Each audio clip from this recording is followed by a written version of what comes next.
Yo, JB, Hey. I feel like we got some new listeners in the desert. Man, yes, what are they listening to? Man, you know what? They're listening to the JB and Benny Blue review.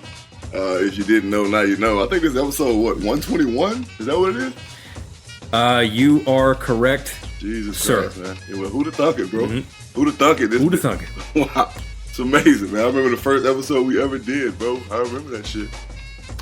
Yes, after the 2016 NFL draft, and we rolling now, baby. Yes, that's right. This is the JB and Benny Blue review. Like a trucker on coke. Right, yeah, that's one way to put it. He sprinkling that shit in his coffee. We do have a special guest joining us, speaking of the desert, but in the spirit of what we're going to be talking about in the opening here, why don't you tell the fine folks, especially the new reviewers, who you be, sir? Hello, reviewers out there, new reviewers, old reviewers, future, present, past reviewers. My name is Jeremy Bridges, and I am a 10-year NFL veteran. One half of this JB and Benny Blue Review podcast thing. I'm a father, I'm a coach, I'm a mentor, I'm a man of God. And I am a lover of the people, you know what I'm saying, which is one of the reasons why we do what we do. My partner, my esteemed colleague, if you will, Mr. Benefit Rhinesmith III, the Drake of Grand Rapids, if you will. the Duke and the Earl. And when I say the Drake, I don't mean the other Drake. You know what I mean? I'm talking about. Please believe. Reviewers. I'm talking about the royal tag. Correct. Get learned with royal culture if you don't know what he's saying in terms of those titles. That's right. But yes, that's me, your man Benny Blue, aka the great Houdini, comedian, podcaster, entrepreneur extraordinaire. Your man's got a show here in Los Angeles Tuesday the 11th here at Flappers Comedy Club, followed by starting my own show again. That's going to be on Friday the 21st at the famed Fourth Wall Hollywood, where a lot of good comics are coming out. So I'm starting a new monthly show here, and then your boy is hitting the road. I'm hitting San Diego. Dates coming up. I'm going back to the Mitten for 4th of July weekend. I am overdue for Arizona. Make sure you let me know about that San Diego one, because I will meet you out there. We'll be out there for a couple days. Bullshit a little bit. I got some folks out there I need to see anyway, so I can't wait. Oh, word. Okay. Yes, indeed. All right. So we'll talk about that off wax, but so in a couple weekends I'll be down there, and I do need to. And JBR are trying to coordinate.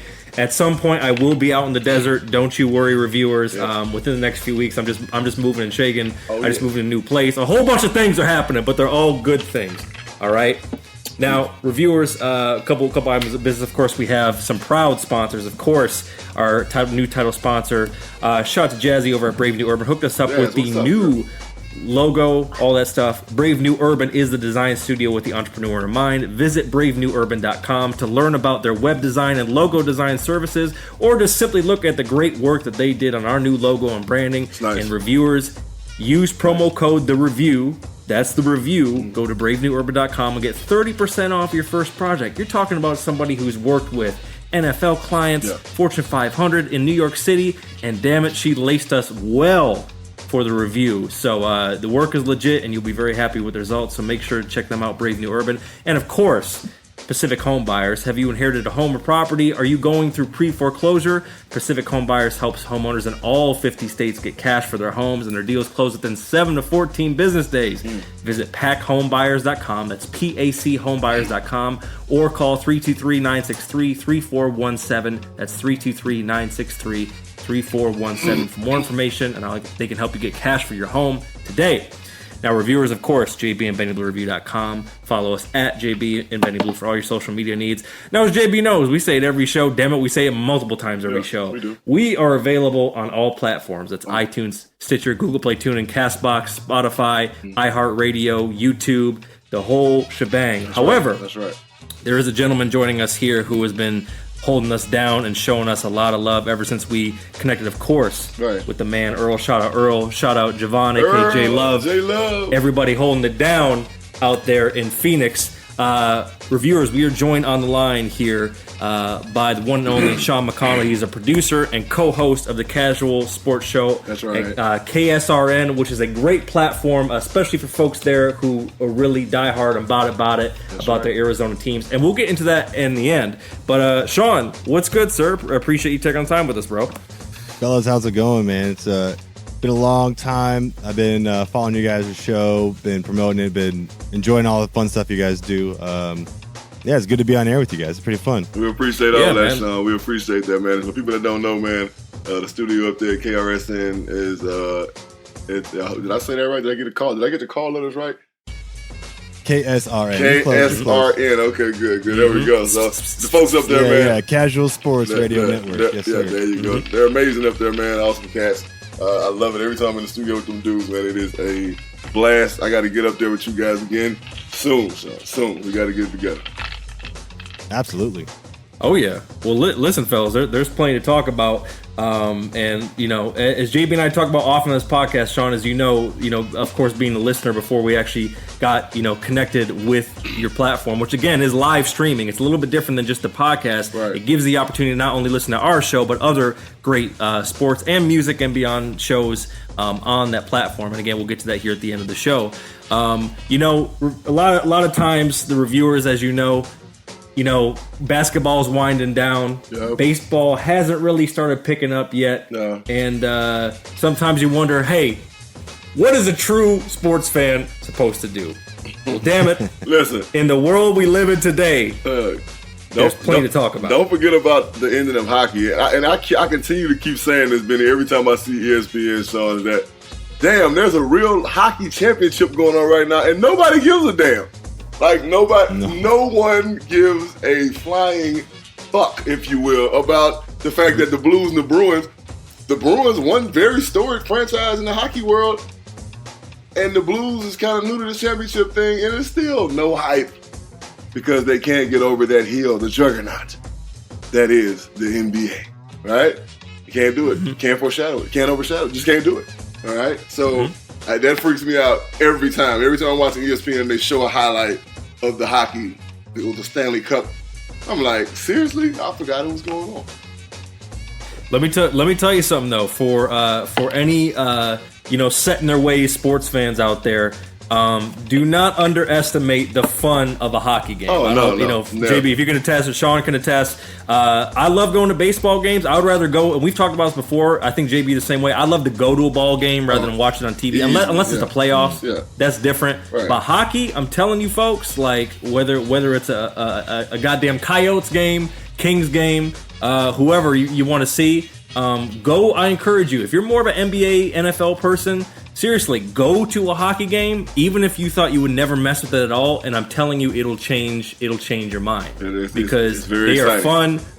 And JB, as you know, it's the one sport where they, within the parameters of the rules, they'll let you scrap. Yeah, they'll let you fight. You can fight. You know they'll give you the floor. Like you know what I mean? Like Cedric Entertainer said on Kings of Comedy years ago, hockey. Because you can fight. Right. It's an amazing sport, man. You know what I'm saying? Every time I'm watching, I marvel at how the guys move on those damn skates. And nobody gets their ankle sliced off or their hand sliced off or finger sliced off or anything. It's super amazing to me. And then, of course, the cross-checking and the fighting. It's good. It's good. It's fast-paced. It's moving. It's good stuff. Yo, we could use a KSRN hockey rep. I think JB's got that locked down, right? You're gonna let's go for us? Oh yeah, without a doubt. And look, this is what we'll do, Sean. It would give me a reason to get into it, man. So I like to get involved with all the sports out in the valley, man. You know what I'm saying? So the Coyotes, I'm not trying to downplay them or nothing like that. I just don't know shit about the game really. So you know what, Sean? Yeah.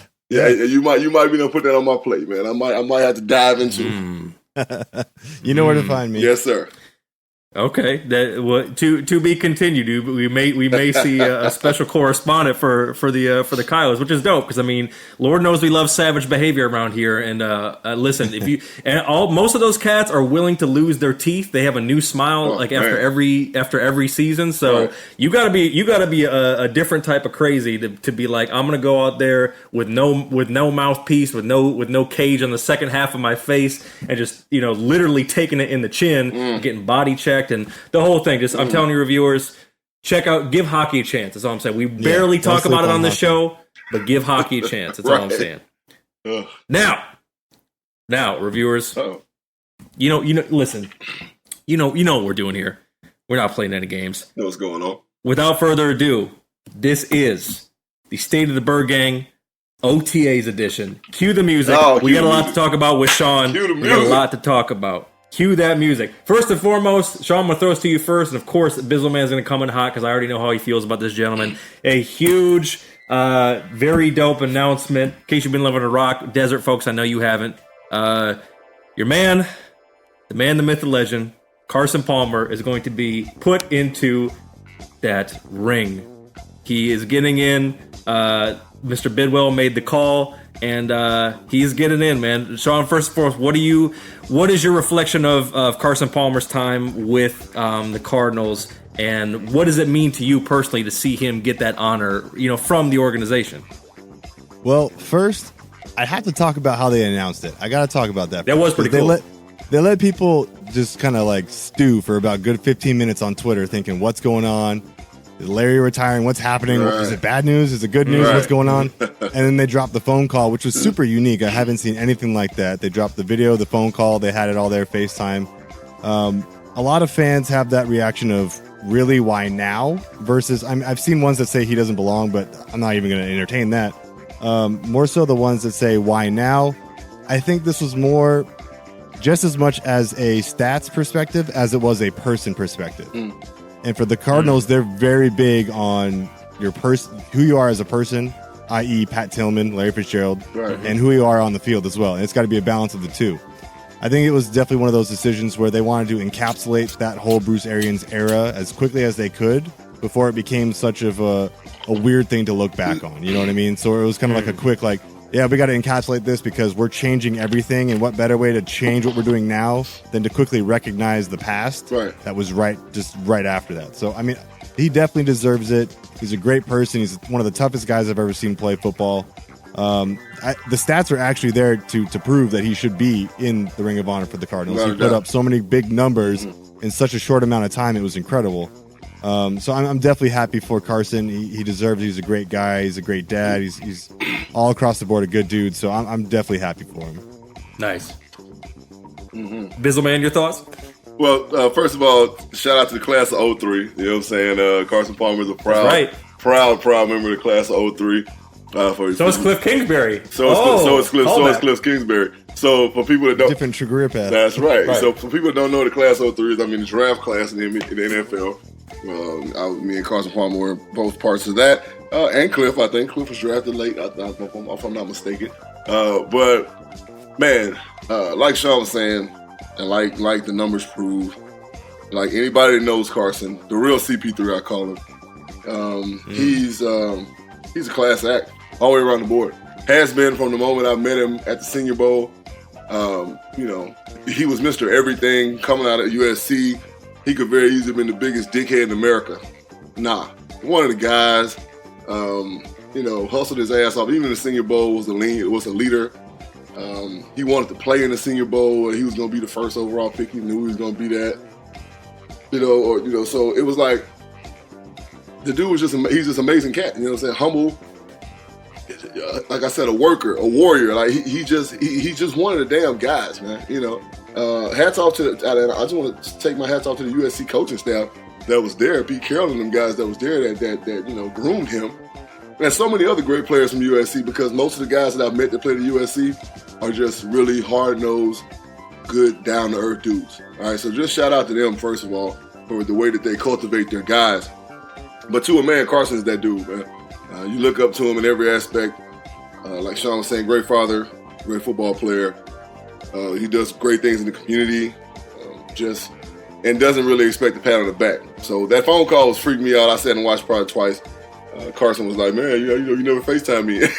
So you would think, you would think that their relationship between owner of organization and quarterback, which he was the franchise quarterback at the time, you would think that there would be that relationship, that they would FaceTime. And like Sean said, it was great to see that from the Cardinals organization that's been really an uptight type of organization for years.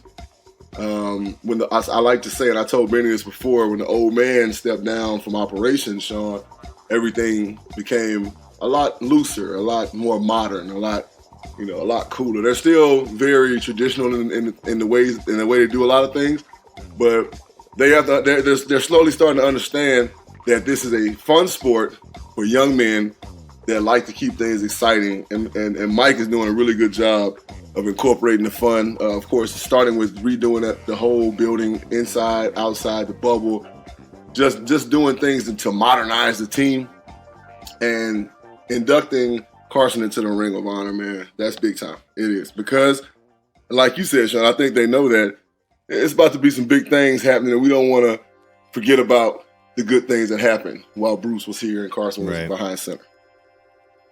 Mm-hmm. Absolutely. And it's interesting because you both kind of said it in terms of alluding to the numbers, because Sean, you were kind of saying it in terms of how certain people may have felt about it, and obviously more, I think people who obviously were there for the Carson era kind of felt about it on the flip side of it.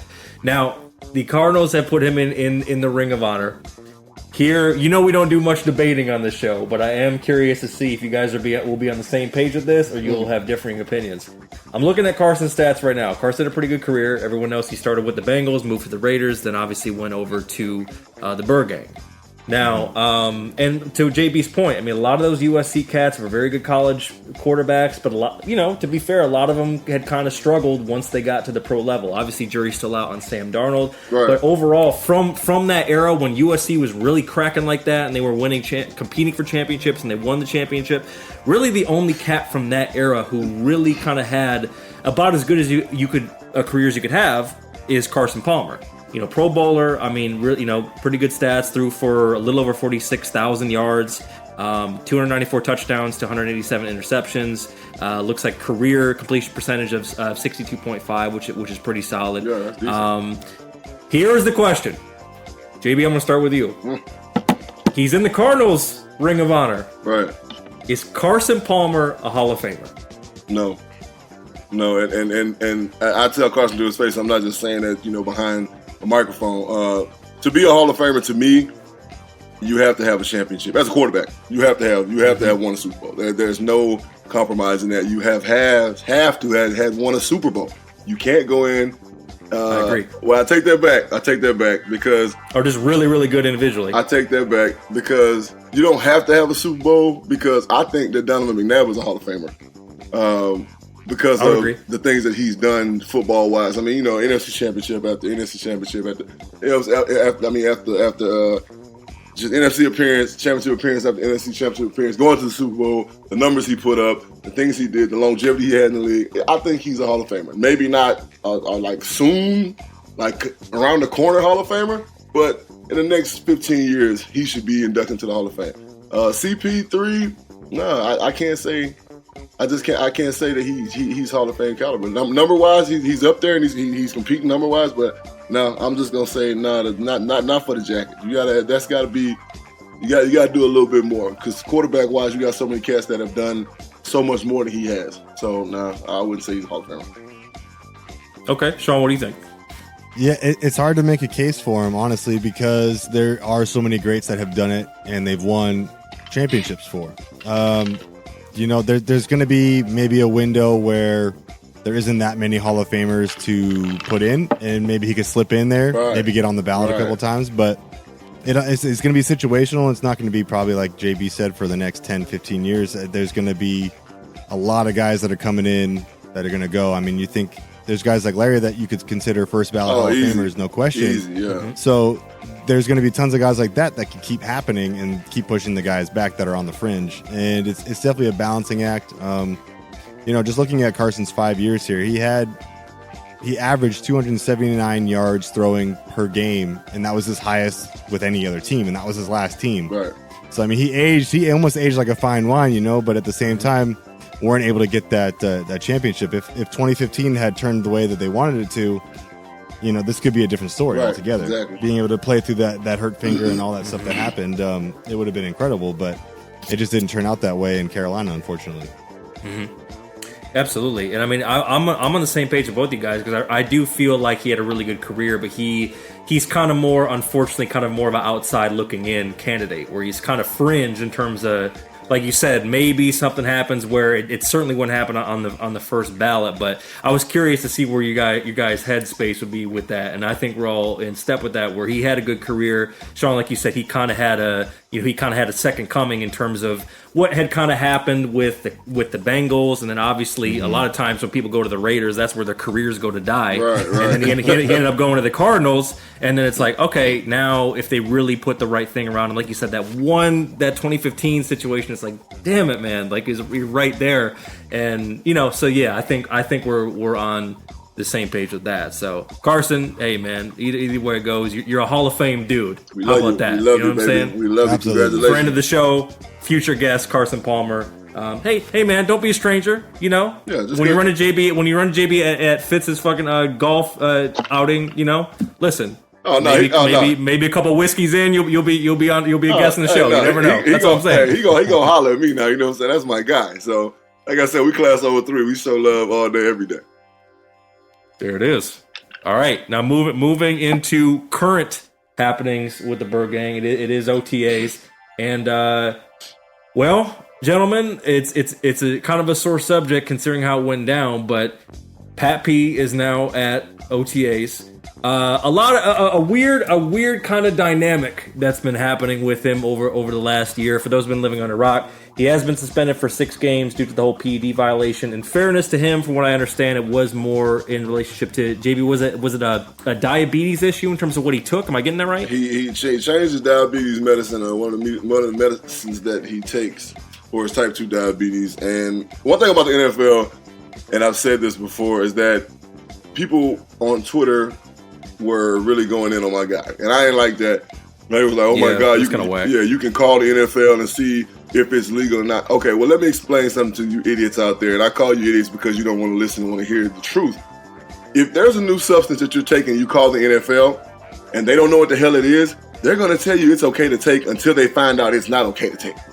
All right, they're going to be like, "Well, we've never heard of it, so hey, be careful, whatever." And then if it's not something that we allow, we'll let you know that. I'm pretty sure he crossed his T's and dotted his I's. They've known about this for quite a while, meaning the Cardinals organization. Mr. Bidwell has been fighting his ass off trying to keep it from happening, but the NFL does what the NFL does. I think it's a little steep. Pat P's never had any issues with the NFL. No suspensions, not a smear on his name, none of that. So it is what it is at this point. I really think that he's happy. He came back to work like Antoinette said he would, his wife. So he came back to work, and he's back. He picked off K1 the first day he was back, like he should. And he's back with his guys, and I think he's really happy about that. So I just feel bad for opposing offenses because he's going to have a whole 6 weeks to rest. The young man's a beast, you know what I'm saying? He don't need PEDs to be better. Trust me when I say, the kid played a whole season, Sean, in 2013, and I believe that's when he really developed type 2 diabetes. He had gained a lot of weight. Remember that? He had gained a lot of weight before at the end of the season. And then going into camp, I remember because I was doing the intern coaching in 2014, he just got that contract, and he was, real sluggish and wasn't making the plays he was supposed to make. And then again, his weight was an issue, talking to coaches, and everybody was kind of worried about what the hell was going on with Pat. Honestly, a lot of people thought that he got that money. He was like, fuck it. But that's just not his makeup. The guy's perfectionist. He wants to win at all costs. You know what I'm saying? Not at all costs. I shouldn't say that because everybody be like, aha! No, so not at all costs. But within the ramifications of him, his talent and his work ethic, he wants to win. So yeah, I'm glad he's back. He wanted to be a dad for a little while, which people and that's another thing people don't really understand. And this from a player's perspective. We don't get to spend time with our children, man. Like, we're parents too. A lot of people ask me why I retired in 2013. Like, my son was a senior in high school. He was playing basketball. And I was like, you know what? Hey, I'm out, man. I'm finna be here everywhere I can for this kid because I haven't been for the last 10 years. You know what I'm saying? Like, so right. It's like he has a little girl, and from a father to a little girl, man, he's her superhero. So the more time he can spend with her, knowing that this season is about to pop off and it's about to be a complete grind, and his wife's a doctor and he's a pro football player, and sparingly the time he's going to be able to spend with his baby, the time she's going to have with both of her parents, I get it, kid. You know what I'm saying? You know, go be a damn dad. Hell, he missed voluntary workouts. Who gives a fuck? He's going to year 9. You know what I'm saying? Like, let him be. He's been in the Pro Bowl every damn year he's been in the league. Like, leave him alone. You know what I'm saying? Like, we should just be happy to have him on our damn team. Let's just be real. Yeah, and JB or Sean, I'm glad that JB actually kind of mentioned it in terms of his approach to it, in terms of like, you know, his wife saying yes, he'll be back playing. The reason why I bring up Pat P is not even about the suspension, because I know, like JB illustrated, I knew too, just doing my research and understanding why that came about. Sean, why I bring up Pat P is it's interesting because he's at a very interesting crossroads just as a player in general, with how many years he's been playing, and JB's favorite, future merch alert, by the way, one of JB's favorite 2 words is cap friendly. And you look into last year when it was alleged, and we're not in this dude's mind, so allegedly, you can't see me using air quotes, he had asked for a trade, and then allegedly, air quotes again, he said, no, I'm good. He's back there at the OTAs, like JB said, doesn't necessarily have to be there, especially with the suspension going on. So, Sean, in your mind's eye, suspension aside, and maybe it's good for him to kind of, keep a little extra tread in the tire overall, where do you think the Cardinals need to go at this point with Patrick Peterson, particularly as it relates to the fact that they have a new coach, they have a new system, new quarterback, and just kind of moving forward, given where he's at in his career, even still with the good play that he'll probably have this year and maybe into the future? Where do you think they're kind of at in that crossroads? This is going to be a tough one, because if this was just the suspension and nothing else, I say you give him the extension, you wipe your hands and you just go with it. You ride it out. This is another guy that could be your Ring of Honor guy. Of course, yeah. Maybe a guy that's here for your whole career. Right. This could be a guy for a lifer, and it's hard to come by. I mean, I sit right behind the DB bench. Pat and I talk all the time. Not saying that we're buddies or anything, but we're around the same age. Like, we just vibe off each other during the games. It's no big deal. But he's one of those guys you just cannot trade him, especially in this situation where you've got the defense that was planned around Pat being here. Right. You pull that out from Cliff Kingsbury, you better score 50 points, because that's how much you're going to be giving up. I mean, this is going to be a bad situation if you just throw Pat out of the defense altogether. Now, the suspension does help the Cardinals, actually, in a way, if it had to come and had to come early, because the schedule for the Cardinals gets really rough right when he comes back. Right. And that does a huge service to the Cardinals. It's a bummer because of the masking agent and the extra 2 games, but it is what it is. He'll be more rested. Unlike my wife's ticked about it, but I personally am totally, I forgive the guy. Everyone makes mistakes, and the Cardinals haven't shied away from being a team that will give players second chances. Right. Now, second chances, especially with suspensions and things like that. This is the whole requesting a trade thing aside. He obviously was very frustrated. I was requesting a trade from being a fan at that point during that year. It was really hard. We were all in our feelings, Sean. We were all in our feelings. We were all upset about it. It was hard. I mean, I came to games with my arms crossed, and I was just like, okay, what's going to happen this week? It was rough. It was very rough. So I don't blame him once. It's the whole loyalty thing, and fans get all butthurt about it. It happens. But at the same time, I'm at my job, and I'm not loving it. I could speak up about it and voice my feelings. It's a free world. You can say those things. Right. And you can also be wrong. Well, hey, this place has good insurance. Maybe I shouldn't leave. But it's kind of one of those things. I think you have to kind of give Pat the benefit of the doubt that he's going to give you at least another good 5 years. And after that, you keep him on, and he's still in your secondary, and he just becomes that legendary type player that is just with you through the whole thing. And he said he's committed to that again, and he sees the vision. I think he's excited about it. I say they're probably going to ride it out to the end of the year, because Keim's going to want it to be prove it to me. You got 6 games off. Prove me the rest of the season that you're still who you are. Right. And then I think they're going to give him that extension based on success of the team. Okay. And keeping it with you, Sean. JB said kind of the highlight that you've been sort of hearing about this past week is him getting the pick on Kyler Murray. So kind of shifting gears in terms of someone, maybe more thing to look forward to, at least starting the season. It sounds like you certainly have your feet planted on the ground in terms of really paying attention. Obviously, JB always has his sources. We'll say that he can always keep his ear to the ground on everything happening with the Birdgang. What have you noticed? What have you seen? What are you even, dare I say, projecting, at least to begin the season, before Pat comes back to really help, like you said, stabilize it, so it's not we got to score 52 and they score 50. What are you seeing thus far out of Kyler that you like and maybe you don't like?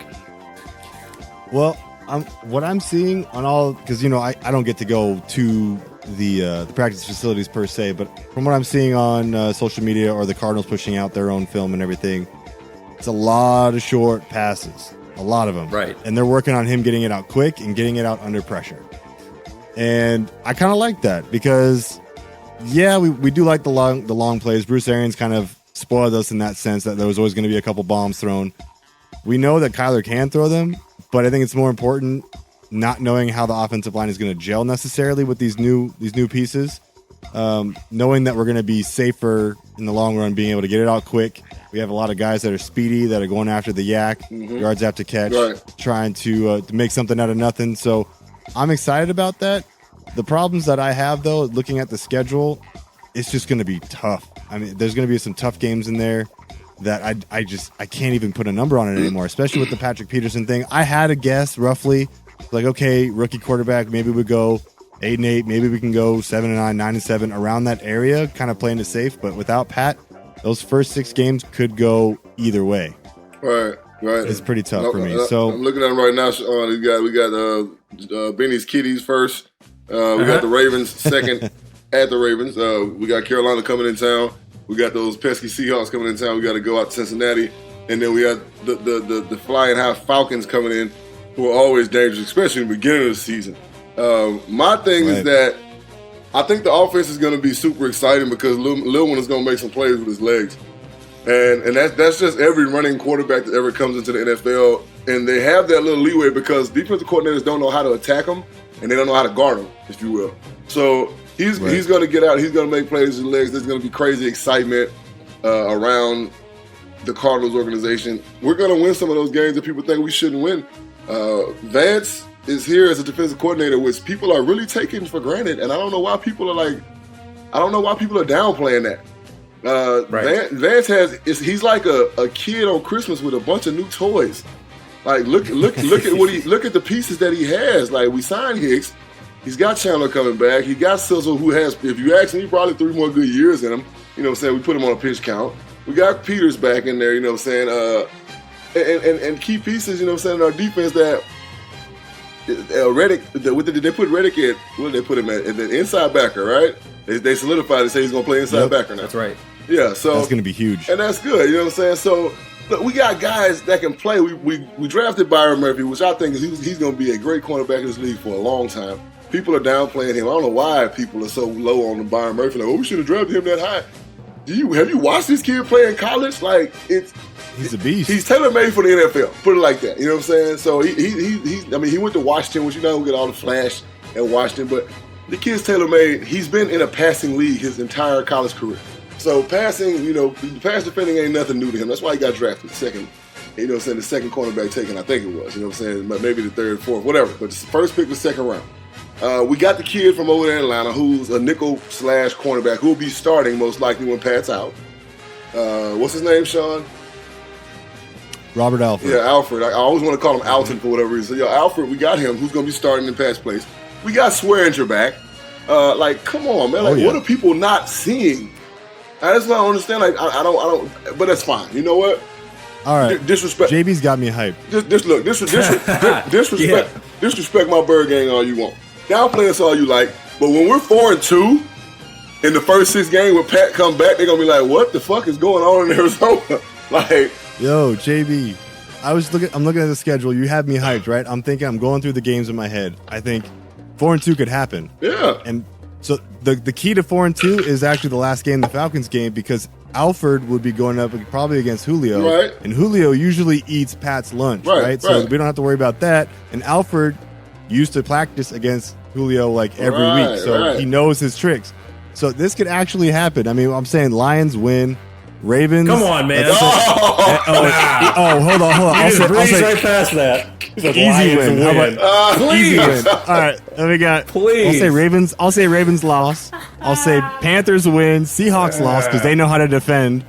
And I'll say Bengals win, Falcons win. And all of a sudden, you come back, and it's like, holy cow. I'm going to change it, Sean, because I know us. I just know us. And I, playing for the Cardinals for 6 years, I know us. We're going to struggle against the Lions, all right? Because we always do. I played the Lions. In certain teams, in 10 years, I played more than other. Played the Lions more as a Cardinal than I played ever. We're going to struggle against them, you know what I'm saying? So it's going to be a battle. Us playing at home is going to be great for us because it's going to be pandemonium, first game. The Ravens, oh yeah, I can see us getting that win because of the uncertainty of what's going on right now with the kid Lamar Jackson, and he's in a new offense. So there's going to be some lumps and bumps with that. The Panthers going to be a rough game because their defense is just gotten as beefy as chunky soup. Jerome McCoy signing too. So man, it's crazy. That's true. So that's going to be a rough game. I think we're going to beat the Seahawks in the beginning. You know what I'm saying? Because again, they're not going to know how to defend Kyler Murray. Now, Wagner is going to be Wagner, you know what I'm saying? But if we can keep a body on him at all times, their defensive backfield is bombed and depleted. Bottom line, we're going to be able to take advantage of that with our experienced receiving core. We're going to beat the Bengals. And then, like you said, Sean, the Falcons is going to be it's kind of a flip the coin. You know what I'm saying? So, if I'm like you, I say the middle teams, I feel like we can beat. The first one and the last one is kind of like, so I'm still going to say 4-2. But I can see it. If we go 3-3 in the beginning, shit, fuck it, that's great. I'll take 3-3 too, because then we go to the Giants, and the Giants don't really know what to do right now. So that helps. They have no identity right now. And you have the Saints as well. I mean, the Saints is going to be a hard game, and then you got Niners. Who knows if they'll be healthy by then. Right. And it could be a coin flip at the half, and that would be a great sign for the Cardinals to just have, hey, we came out of the half still in contention. Yeah. We got another half to go. Right. Pat's back. We're good to go, and just plug it in and roll with it. But I just think this, Sean. It's crazy. I mean, you got me way too hyped. I've been negative all off season. Sean, listen, man. I'm ready to run through a wall. I just think this, man. I'm just glad that people are downplaying my Cardinals because they're downplaying us because they're not looking into what they're looking into with other teams. You know what I'm saying? And that's the problem. Like all they see is the surface. Oh, rookie quarterback, new rookie head coach, new offensive system. That's that. They're going to be mediocre at best. Okay. Right. Hey, good luck with it.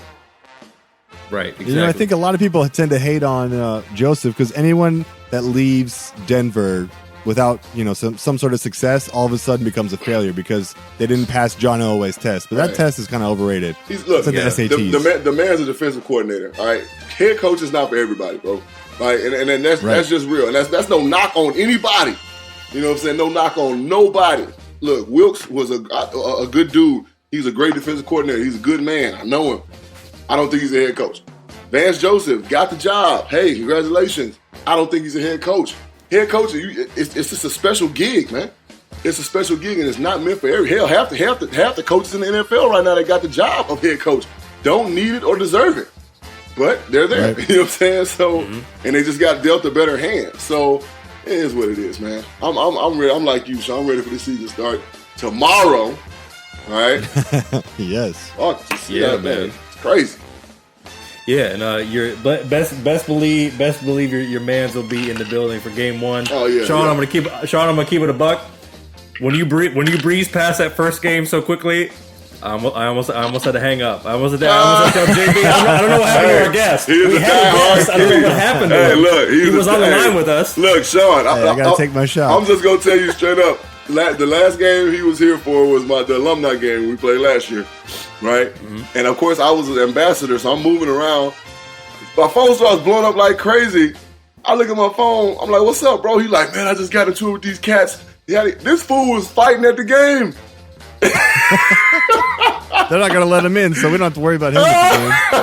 No, look, he was in the right though. He was in the right though, so he's good. But he was just defending himself. So hey, he gonna ride or die for his kiddies, and I love it. It is gonna be a good one though, because it was like you guys both said. I think everybody's definitely underestimating the Cardinals, and I think a 3-3 split is realistic. They may steal one game one. I mean, Lord knows the kiddies have to get their shit together as well. But same thing, lots of positive changes, lots of positive signings with them as well, and like you both been kind of hit it on the head. I think a lot of people are going to be easy to downplay the what's considered to be a knee-jerk coaching change, and oh man, they got rid of Rosen, they got Kyler. Is he gonna pan out with the size, Sean? Like you said, with the short throws and kind of what's been shown in terms of what they're focusing on. But yeah, definitely don't count them out to be in that, I think, 500 range, because they were considered one of the worst, if not the worst team last year. And if there's one thing about the NFL that's true for all teams, yes, even including a team like Cleveland, teams like that, you're not going to stay at the bottom forever, especially if you make the right decisions and choices and bring in the talent to fit your system and obviously build a culture of winning. So we shall see. Now, Sean, I know we're running a little long, but I want to leave you with something that's not Cardinals related, but is NFL. And I want to get this from both of you before we let Sean go, and of course let him break down what's happening over there with the fine folks at KSRN. There was some misinformation. Now, Sean, you kind of alluded to it in terms of what people are putting out there in social media. There was some misinformation that the Cardinals were eligible for one of JB and I's favorite off-season getting hype, as you say, Sean, running through a wall-esque programming for football, which is Hard Knocks. The Cardinals are not in the running for Hard Knocks. Let's just get that off the table now, all right? But there are 5 teams, and I'm going to throw it to you guys to determine which one you would like to see. There are 5 teams that are in the running to be considered. Benny, I don't know if I speak for Sean when I say this or not. There's only one team that I want to see at Hard Knocks this year. That's it. Okay, well, hang on. Let me throw them, though. I'm going to let the people know what they got. Because I'm pretty sure I know you're going to pick, but let me just throw them out there. You got the Washington Redskins. You got the San Francisco 49ers. You got the G-Men, the Giants, the Raiders, and fortunately or unfortunately, however you look at it, my Honolulu Blue Kitties, Detroit Lions. Those are the 5 eligible teams. So, JB, starting with you, who do you want to see on Hard Knocks this season and why?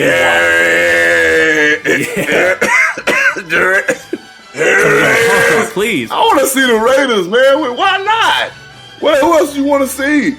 Man, it is a fucking circus in Oakland right now. In Alameda County right now, it is a fucking circus. Like, what do you mean? You got AB.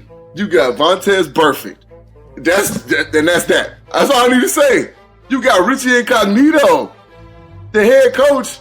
Come on. Hey, what? That's must-see TV. What you mean? Who else got that? I mean, Cleveland would be the close runner-up. You know, I always think did you say Cleveland? No, they're not. They're not eligible. It's just those 5 teams. Yeah, but if they would have been like Cleveland or the Raiders, I'd have been like, hard decision. I say Raiders because man, this is must-see TV right here. You got John Gruden as head coach, man. Like, well, that's enough, bro. You gonna get some one-liners out of that. Period. What you think, Sean? Exactly. Hey, Benny, just like your Lions are going to get that loss in week 1, they're losing on this one, too. They're not getting Hard Knocks, man. I'm sorry, it's not happening. Doubling down. Damn it, it's not happening. I'm doubling down. No, it's got to be the Raiders, especially with the move to Vegas pending, everything going on. It has to be the Raiders. Spider 2Y Banana is the title of every episode. Banana, baby. Yeah, it's got to be the Raiders, man. There's no other option. Out of those 5, the second place would be the Giants, but it doesn't even parallel in comparison to what the Raiders can bring to TV. I just feel so boring when you say the Giants, and I get sleepy just thinking about it. Yeah, so does Eli, so it's all right. Oh no! No, I agree. In the words of Gennady Golovkin, Triple G, the Raiders on Hard Knocks are going to be a big drama show. Absolutely must see TV, because that is either going to be the greatest thing in the world or an absolute shit show. And as all of us know from watching Hard Knocks for years, 9 times out of 10 it ends up being an absolute shit show when they actually start playing. An utter shit show. I can't wait. Well, you know what isn't is our fine folks and friends at KSRN.com, which is a live streaming online radio platform that not only features many great shows, of course, it features the review. The website is KAZUAL sportswithaz.com. That's casual with a Z, sportswithaz.com. Sean, before we let you go, what can you tell the people who maybe listen to us on iTunes or Spotify? Why do they need to come, check out the KSRN platform and get familiar? Well, not only do they get to hear JB and Benny Blue shoot the breeze like you guys always do, we got a couple other shows, especially with football kicking back up. We'll have the Neutral Zone, which features me, Earl Burnett, Javon Adams, and Ed Smith. Bam. It's a fun show. We get to talk. We do picks every week. We get to find out who wins. Loser gets to, do something awful. We didn't do anything bad this year, but, it was a lot of fun. We have the Easy Sports Talk show, which is Javon Adams and Ed Smith as well. They do that show on Saturdays. Then you've got Casual Sports, the headline show with me and Earl. We talk all things Cardinals. We do Suns, D-backs, you name it. You got the Sports Cave we feature on there as well. We even do a basketball show once in a while called the Full Court Press, which will talk anything basketball. It's just a lot of fun, man. We do all things sports. We try to cover as much Arizona as we can because, this is where we're from, but we'll cover anything that we can. And, ksrnaz.com is the shorter link for you if that's easier. And anytime you want to hit that up, we're writing articles, everything, you got it. Bam. There it is. Well, listen, we appreciate your support, and obviously when Earl and Javon had brought it to JB and myself's table, we were honored, and it's really cool to have that support, especially with how tapped in and how well connected and respected JB is in that area. And it's just we always want to try to find cool platforms, and not only that, platforms that really show love and support. So we're always appreciative, particularly for you, obviously, getting our shows up and keeping everything current. And man, plug your social media, the platform social media, wherever people can find you. Where can they find you? Yeah, well, at first, all the social media stuff is on the website as well, so on the top bar. But for Facebook, that's just /Casual Sports, KAZUALSPORTZ. And it would be the same for Twitter as well. We usually do a lot of stuff on Twitter, just reposting news or coming in with our own takes, reactions to everything. And that's where you can basically find us. There is an Instagram as well that I think is the same link. Yeah, Casual Sports. Spelled the same way, KAZUALSPORTZ. Is that now? Is the picture some chucks? Is that what that is? That's what I'm looking at right now. What's that? The picture on Instagram. Is there some chucks? Yeah. Let's see. I'm gonna have to blame Earl for whatever it is because Earl's the one that runs the Instagram. So whatever he's posting. That's something else. I don't know what the hell that is. No, it is Casual Sports with Casual with the Z, Sports with the Z is the Instagram. So I'm taking a look right now. So obviously you take a look. They're out and about. I see some ASU action. I see some stuff with different charity events. So you can definitely see them out and about and live streaming, as JB alluded to toward the beginning of the show. They will be on the turf at various bars and venues and events all over the place. So make sure to look out for them and check in. Sean, we appreciate you having us. Despite what you said about my kitties, you will be back. It's all love, man. It's all love, baby. Yeah. Appreciate you guys, man. It's been fun. Thanks for having us, yes, man. You know what I'm saying? Like I said, man, holler at me about getting back on. Just y'all, they already know, you know what I'm saying, between Earl and Javon. Just shoot me a text, man. Let me know when y'all want me to come through. You know it. Bam, there it is. So when we come back, reviewers, we will be getting into the For the People segment selected by you on our Twitter and Instagram poll, and it was close, but the one that was selected is going to be very near and dear to my heart, so we will get into that. Of course, you're listening to the JB and Benny Blue Review podcast at JB and Benny Blue, JBandBennyBlueReview.com, and we'll be right back, bitches. Yeah, reviewers, we back, baby. Special shout out again to Mr. Sean McConnell joining us from KSRN. Again, make sure to check them out. Awesome fella now. Yeah, man, knows the stuff, especially about that Birdgang, KSRNAZ.com. Check them out. Again, our show live streams on that. So, if you just want to be able to check out our show and get a bunch of other good shows like Illustrated, make sure to check them out because you will get all the content that you need, baby. Again, follow us at JB and Benny Blue. JBandBennyBlueReview.com. Shout out to our sponsors, Brave New Urban and Pacific Home Buyers. Again, that's PackHomeBuyers.com and BraveNewUrban.com. Get 30% off your first project using promo code TheReview. And with Pack Home Buyers, you got a home pre-foreclosure, you just inherited a home that you don't want, get cash for your home in 7 to 14 business days. That's right, PackHomeBuyers.com. Those are our fine sponsors. Now, reviewers, as we close out the show, again, we've been rocking and rolling here for the second episode in a row with the For the people segment. That is the one that is chosen by you. Yes, you reviewers on our social media, which is at JB and Benny Blue. And we run that on Twitter and Instagram. And by a nose, the winner for this week and the selection that you made was the Fab 5's influence on the NCAA. Now, if you living under a rock and you're like, wait, what are you talking about? What is the Fab 5? If you were born in like 96, let me break it down for you. The Fab 5 was something at that time that was considered ahead of its time. Now, these were 5 freshmen at my beloved University of Michigan. This is back in the early 90s. And the reason why I pose that as a potential topic is because one of those members, the great Juwan Howard, is now the head coach of the program after John Beilein took the Cavaliers job. John Beilein really rebuilt the program. They went to a couple title games, really good recruiting classes, always in the mix there as a top-tier program ever since he's been there. And now Juwan Howard's there, and Juwan Howard gets his first opportunity to be a head coach after being an assistant coach for many years at Miami and played for a long time, 18, 19 years in the NBA, won a title with the Heat, and he was one of the members. Of course, you have Jalen Rose, who you see on ESPN, had a long, good career in the NBA. Chris Webber had a long, good career in the NBA, and Jimmy King, Ray Jackson, got drafted, never really made it in the next level, but they're both doing their thing in basketball. Hey, Benny, real quick, I just want to remind the people, and like you said, for the young bucks that don't really understand, don't really know, Chris Webber was Zion Williamson before Zion Williamson was ever thought about. Right? Man, he was an amazing, unreal basketball player. Yep. As a 18-year-old young man. It was unreal, the things that he could do. Polished, and so on and so forth. The number 1 player in the nation, right? Mm-hmm. In the nation. Mm-hmm. Again, he was Zion Williamson before Zion Williamson existed. So you young fuckers out there, pay homage, do your homework. You know what I'm saying? No disrespect to Zion because he's a freak of nature. All right, he's gonna do wonderful things. But old Chris Webber, man, he was a special player.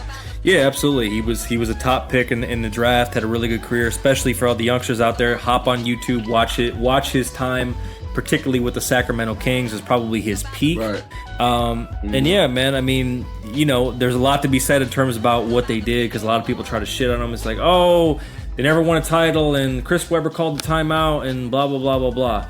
The best thing I could tell you for anybody who kind of knows about him or is unfamiliar is watch what I think, and I'm sure JB would agree, is one of the, fan or not, one of the best 30 for 30s that they've ever done was the one that they did about the Fab 5. A lot of people talk about Jalen and Chris's kind of conflicting relationship, and it happens, in brotherhood. They've known each other since they were kids, and the whole thing about it was Chris Webber wasn't a part of that. And this leads into why I put it on a topic. What happened during that era and subsequently after the era is that all of their wins, Big Ten titles, basically all their accomplishments that allowed for banners in the rafters, all came pulled down. They were sanctioned. It was a lot of times what you saw, very similar to what you hear in other college basketball and college football programs, where they lose scholarships, they're banned from the NCAA tournament. But on the flip side of that, when you watch the documentary and you do your research, they were really one of the first groups of players that was really outspoken about how the student athlete, or athlete student, as we talked about in a previous episode, run that back, is treated by their school and by the NCAA. For those who forgot, they actually got to a point where they were protesting, where they would come out to the warm-ups, instead of wearing Michigan gear, they would wear like a solid blue t-shirt, because they were finding out that the school was making money off of their likeness, and they could barely get a box of pizza. And now you see nowadays where there's more player empowerment, more player mobility. It's out in the open in terms of like this kind of blue chip sort of culture, where you see, players admitting after the fact that, I got 50 racks to go to such and such. Now, I'm not saying I'm condoning that type of model in terms of how you make it as a college basketball player, But they were one of the first groups that really kicked in the door and were really outspoken. Not only being like freshmen, where you see the whole one and done era now, but also speaking of what it means to really be a player at that level, and quite honestly, taken for granted. And there was a lot of, ill will, spilt milk, a tough relationship between the university and those guys themselves. They weren't welcome back there for a long time, and there were even elements of racism. There were a lot of white people who didn't like them, and it was a tough thing to deal with. And I remember being a kid, being on the court with the black Air Maxes, with the black socks, and because those were my guys, because that was the first era I remember as a kid of having them Bad Boy Pistons, and that first Bulls three-peat is what I remember vividly about being from that area and understanding what that meant. And I always spoke with them because they had a way of representing the school, but being themselves and doing their best, as JB said, as 18, 19, 20-year-olds to, not be afraid to stand up to BS. So JB is someone who's played the college and pro level. Looking at the times that we're in now, and obviously how things are kind of been brought back full circle, and hopefully the healing really happens between them and the university with Juwan Howard's hiring. What do you think is kind of like the lasting impact, and what do you see that's changed positively since they kind of kicked in the door in an era where everybody, most people, most pundits, most of the experts thought that they were wrong? Well, it was just about fighting for what was right. If you ask me about should college athletes get paid, I'll tell you no, right? Because there's no way that they can do it and it be fair, right? So I can't say that college athletes should be paid because there's no way that it can be fair to each and every athlete that's on a collegiate team. Now, I'm not going to go into specifics about that and how it should be done, how it should be delegated, but just them fighting for what they believe was right is beautiful, right? And that just is what it is, and that it really made guys conscious, the younger guys conscious, and made them say, hey, you know what? If I can go to the league early, I'm going, because colleges ain't gonna do nothing but use me. You know what I'm saying? So it really got the guys out of there. One and done thing happened, which is it's cool for me because I think the NBA does a really good job of supporting these kids when they come into their league. And they really are kids. They're 19 years old and they're making millions of dollars. And they do a great job of teaching them things and putting them in the best position to win. So shout out to them for just fighting for what they believed was right, Understanding the power that they had.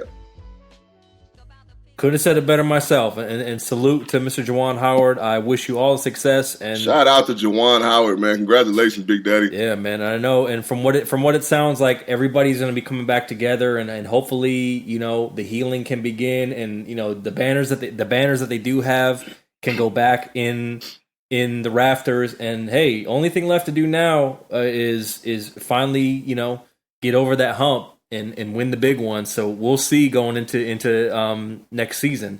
Speaking of doing what's right, before we go, we're bringing back a popular segment on this show that we always love to use to tie it all together. Mr. Bridges, I understand that you are burning on something. Can you tell the people? And I ain't talking about his fucking nether regions, goddammit, for those who are going to read too much into it. He's a clean individual, okay? That's right. Hey, grade A certified in these streets.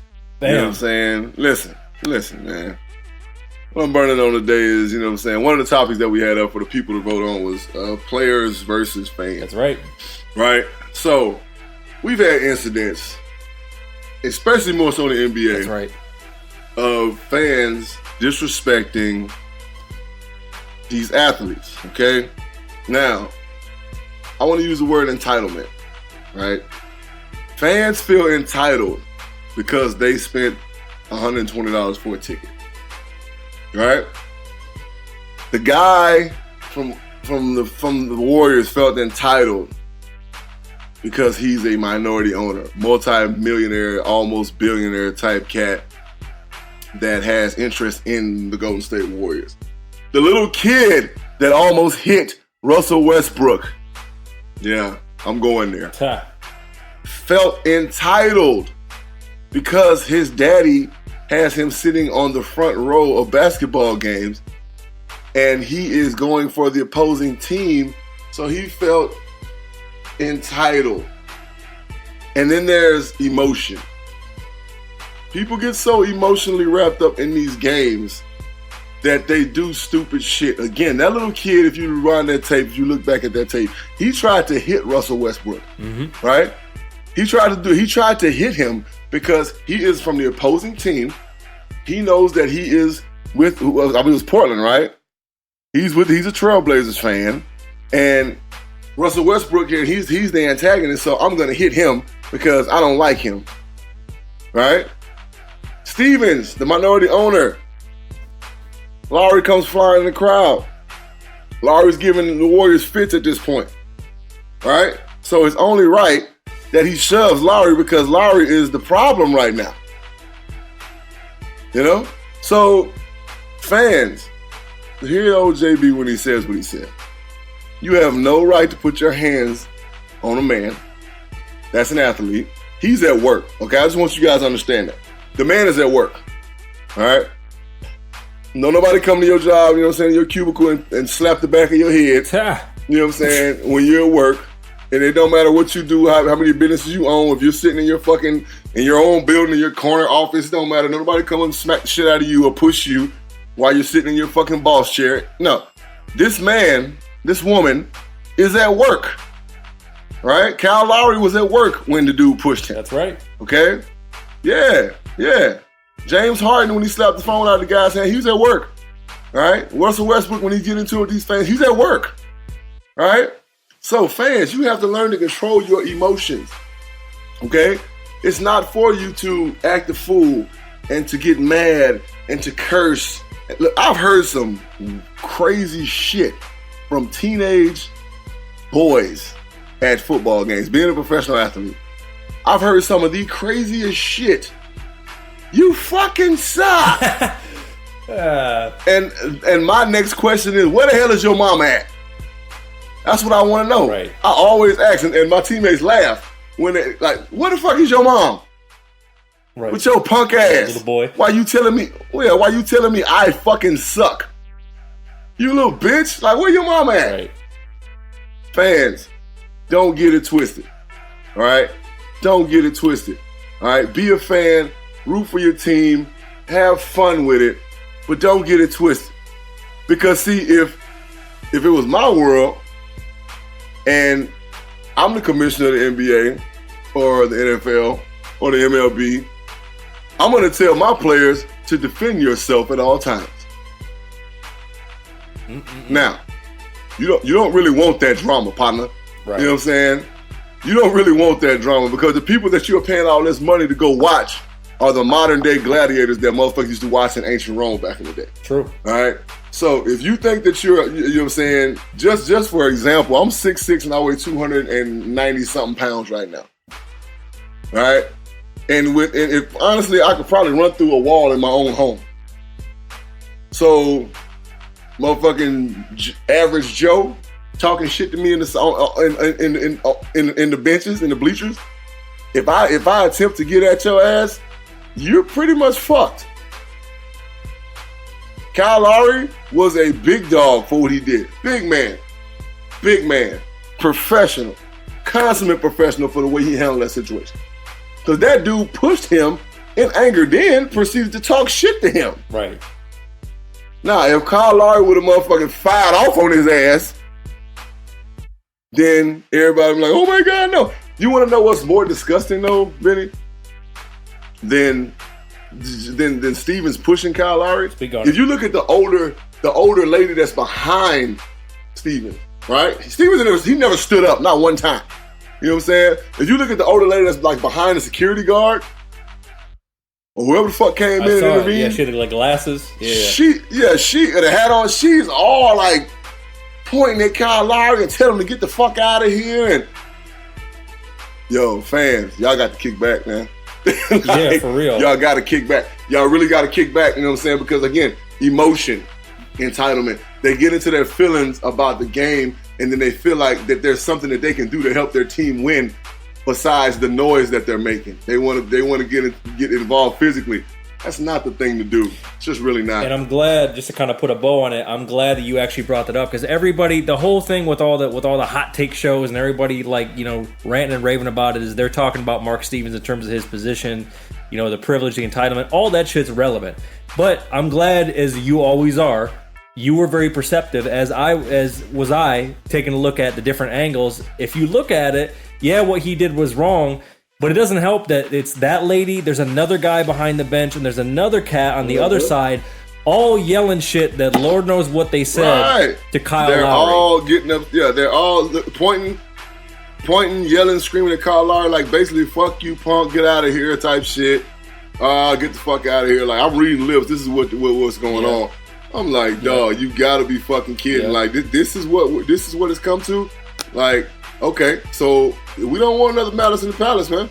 Exactly. Like, y'all don't want that. Yeah, because let me tell you something, Warriors fans. Unless you're like the real rugged Oakland cats who are in the cheap seats, none of you startup cats, none of you tech company cats want any smoke. All right, Google motherfucking employees.